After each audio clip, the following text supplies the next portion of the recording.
Real Sociedad 1, Real de Madrid 2. Dans cette vidéo, je vais vous parler de l'arbitrage que j'ai pas du tout trouvé équitable et je vais vous parler de la performance que j'ai trouvé vraiment en dessous du Real de Madrid. Bonjour les amis, j'espère que vous allez bien.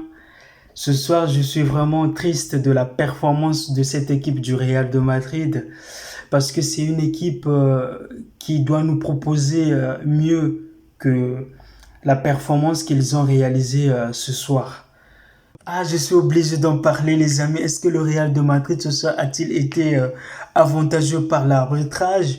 Je pense que si, un tout petit peu, parce que quand on regarde un peu le but de la Real Sociedad qui a été annulé, une belle frappe. Euh, je me rappelle plus le nom du joueur qui l'a frappé, mais en tout cas, c'était très très bien réalisé.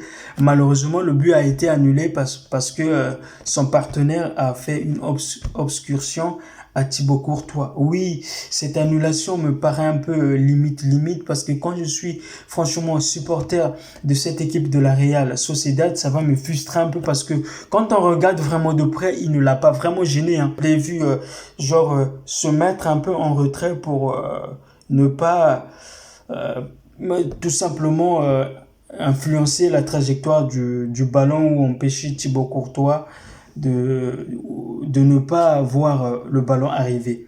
Donc cette annulation, moi, elle m'a embêté un peu parce que je me suis dit, bah c'est limite, ça passe, c'est pas vraiment une volonté, il n'y a pas vraiment une volonté du joueur de masquer le gardien adverse, mais bon, c'est le règlement, il a été appliqué, mais ça m'a embêté un peu.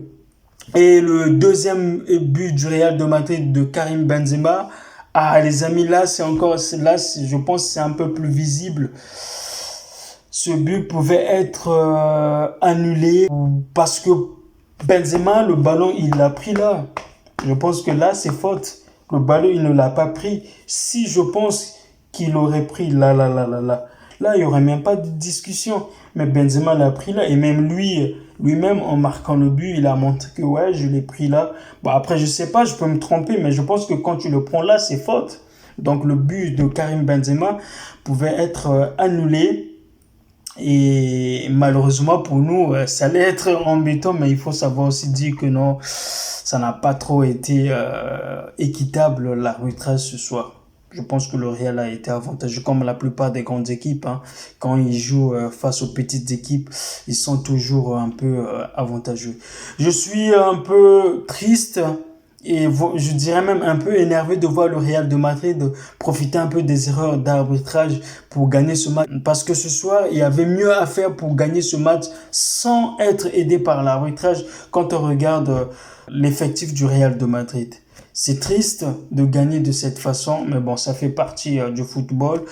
Vous savez, le Real de Madrid cette saison méritait largement la première place de la Liga. Parce que quand on essaye de comparer et de faire le parallèle avec le FC Barcelone, le Real a été plus sérieux et a été plus séduisant dans le jeu. Le projet sportif du Real de Madrid est plus sérieux, je pense, que celui du FC Barcelone parce que le Barça, ces derniers temps, ils sont en train de vivre un moment un peu difficile, surtout cette saison. Et donc, malheureusement, le Real n'a pas été premier à un moment donné de la Liga parce qu'il n'a pas su profiter des erreurs du FC Barcelone, notamment en première partie de la saison. À chaque fois que le Barça n'arrivait pas à gagner, le Real de Madrid faisait de son mieux de ne pas gagner aussi. Et donc, dès le départ, quand j'ai vu la composition du Real de Madrid, je me suis dit, aïe, j'espère que je ne vais pas vivre une soirée stressante. J'espère qu'on ne sera pas frustré à la fin du match. Il y a Rames qui est titulaire dès le départ. Tu te dis, bon, Rames, ça fait un moment qu'il n'a pas joué, même si Zizou veut lui donner sa chance, mais ce soir, on n'avait pas du tout droit à l'erreur, surtout après le match nul du FC Barcelone face à Séville, le scénario que pouvaient rêver tous les supporters du Real de Madrid. Donc, ce soir, si le Real de Madrid ne gagnait pas, Je pense que ça allait vraiment plus qu'énerver les gens. Donc, la composition, quand je l'ai vue, j'étais un peu énervé, mais bon, après, au final, j'ai pas eu tort. Quand on regarde la performance du Real de Madrid en général, dans l'ensemble, elle n'a pas été du tout à la hauteur de ce que peut proposer cette équipe du Real de Madrid. Sergio Ramos, j'ai toujours pensé, c'est le joueur peut-être le plus important du Real de Madrid après le départ de Cristiano Ronaldo. Pour la simple et bonne raison, il n'y a qu'à regarder la défense du Real de Madrid lorsque Sergio Ramos est là et lorsqu'il n'est pas du tout là. Sergio Ramos, il est celui qui montre le chemin dans les moments un peu compliqués du match. Je l'ai vu en première période, à un moment donné, prendre l'initiative d'aller proposer des solutions en attaque pour un défenseur. Il l'a fait face à Eba et ça l'avait aussi permis de marquer. Et ce soir, je l'ai vu refaire la même chose. Tu te dis, mais qu'est-ce qu'on a de la chance d'avoir Sergio Ramos au Real de Madrid. Et donc, lorsqu'il s'est blessé, je commençais à me dire, ah là là, la fin de saison va être un peu compliquée pour le Real de Madrid. J'espère que c'est juste un pépin, c'est juste un truc qui va se régler très vite, qui ne sera pas absent pendant plusieurs mois ou, je sais pas, pendant un moment important au Real de Madrid. Parce que quand il est sorti en défense du Real de Madrid, j'ai trouvé quelques fragilités qu'on a toujours vues lorsqu'il n'est pas du tout là. Et le voir aussi jouer le penalty, c'est quelque chose que moi je trouve vraiment voir Sergio Ramos jouer le penalty au Real de Madrid, c'est un peu insupportable pour moi parce que je sais qu'un garçon comme Karim Benzema, il mérite de tirer les penalties au Real de Madrid. C'est lui le numéro 9. Actuellement, c'est lui qui porte le Real de Madrid. Et donc, il mérite plus. Mériter plus, c'est aussi lui donner la possibilité de jouer des penalties. Parce que ce sont les penalties aussi qui ont permis aux joueurs comme Messi, comme Cristiano Ronaldo, à être meilleur buteur du championnat à un moment donné.